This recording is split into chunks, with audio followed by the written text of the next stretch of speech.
My name is David Andrade, and I'm 27 years old.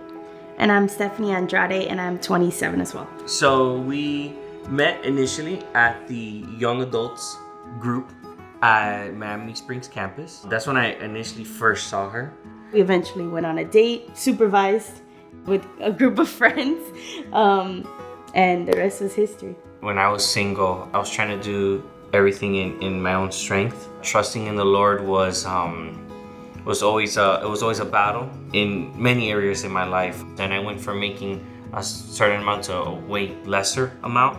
It was at that moment that in my singleness that I decided, you know what, Lord, I'm going to trust you in this area of my life, which is in this season of financial, where I'm making significantly less, but Lord, I know that ultimately you're my provider. Mm-hmm. And it was a season that when I was in small groups, I brought it up to my brothers, and I asked them for prayer, and it was that part of wisdom that was poured out to me that it was like, David, you gotta trust.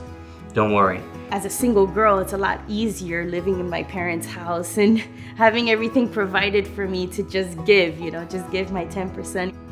But of course now as a married woman, giving 10% of what we have is much greater now than it was in our singleness, because now we have a rent and we have bills and things to pay for, and we're sitting down together discussing finances and can we afford this, can we afford that.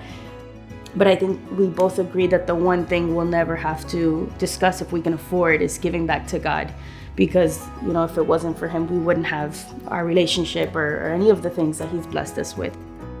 The trusting in the Lord has definitely magnified, in the sense of to trust him even greater.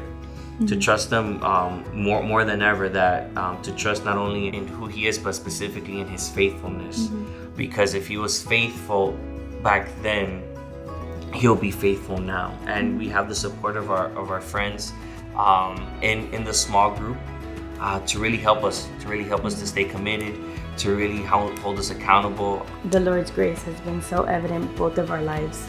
And being a part of a small group and going week and week and week after week, it was all because the Lord had been so faithful and gracious in my life that now I wanted to give back. I met my husband in that small group.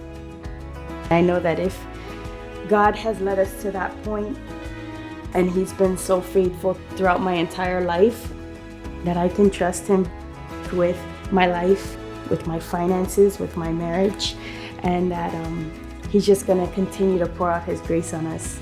And whether we have a lot or we have a little bit, we have him. We have the Lord.